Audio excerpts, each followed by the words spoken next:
مساء الخير عليكم، عاملين ايه؟ يا رب دايما تكونوا بخير.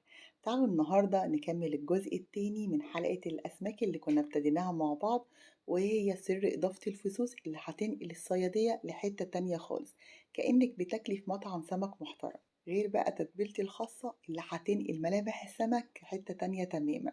يعني اللي مبياكلش سمك من النهاردة هيحبوا يدمنوا بالطريقة دي.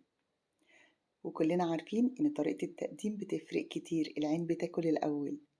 طبعا هندلي وقدميها بطريقتك، والرز شكلي فيه زي ما تحبي حسب رغبتك. الطريقة سهلة وبسيطة، صحية وخفيفة للصيف. يلا بينا نبدأ ونشوف عملناها مع بعض ازاي.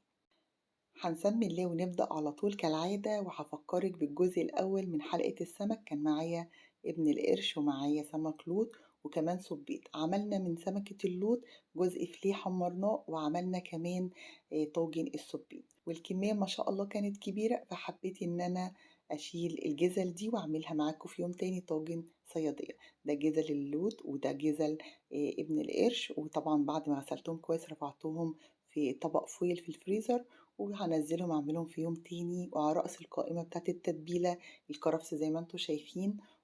وكمية الخضار دي طبعا نوعوا في الخضار قد ما تقدروا.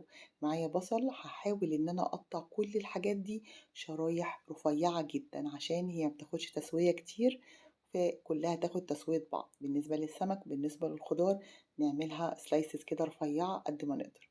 طبعا انا معايا مشكل من البصل، القوطة، فلفل الوان. طبعا شكلوا في الفلفل قد ما تقدروا، بيدي نكهات حلوة جدا. التوم بتاعي ما فرمتوش، عملته يعني قطع كده سلايسز رفيعة. وقطعت معايا حزمة حلوة كده من كرفس. الكرفس بينقل السمك في حتة تانية تماما، وخاصة الطواجن بتاعة الفرن. بعد ما قطعت الكمية كاملة جبت شوية من التوم، هفرمهم بقى ناعم في الكبة، ومعاهم قرن فلفل يكون سبايسي مشطشط جميل كده، لأنه بجد هيفرق معانا جدا في التتبيلة. وهضيف معلقة صغيرة من الملح، لأن المأكولات البحرية عامة نسبة الملح فيها بتبقى عالية. شوية من الكمون، شوية من الكزبرة، وعصرة الليمون اللي لا غنى عنها في أي نوع سمك. وبعد كده هضرب المكونات دي في الكبة كويس جدا لحد ما القوام بتاعها يطلع بالشكل ده. نيجي بقى للخضار اللي احنا قطعناه مع بعض، هضيف له نفس المكونات من البهارات اللي ضفتها قبل كده. طبعا لو عندنا بهار سمك جاهز بنضيف معلقة صغيرة بتبقى كفاية قوي. بخلط المكونات دي كلها مع بعض كويس جدا، وبديها شوية من عصير الليمون ومعلقة من الخلطة اللي ضربناها مع بعض، بتطعمها وبتديها تيست حلو قوي. باقي الخلطة هقولكوا هنعمل فيها ايه بعد كده. بجيب كام قطاية كده وببتدي اضربهم في الكبة، او اضربها في الخلاط ايا كان. بديهم معلقتين من الصلصة طعمها وتديها لون حلو، ذرة من الملح، وبديها نص كوباية من المية عشان اعرف اوزعها على الصينية بالشكل ده. وطبعا عصرة الليمون اللي لا غنى عنها كلاكيت 10 مرة، لان انا مدمنة ليمون مع السمك، تديها طعم حلو جدا. وبدي باقي العصرة على الخلطة اللي انا عملتها معاكم، وابتدي ان انا اتبل السمك كويس جدا من كل الجهات بالشكل ده كده. وهبتدي بعد كده اوزعه في الطاجن او الصينية اللي احنا حضرناها مع بعض. طريقة سهلة وبسيطة ما فيهاش اي افتكاسات. يعني تقريبا كل المكونات دي موجودة في كل بيت. هو بس اللي هتشتريه من بره حزمة الكرفس، لان بجد بتفرق جدا في طعم السمك. التنوع طبعا مطلوب، ونوعية السمك دي بتتعمل بأكتر من طريقة. حابين ان احنا ننوع طبعا. لو عندك عزومة بتفرق جدا انك تعملي أصناف كتيرة مختلفة.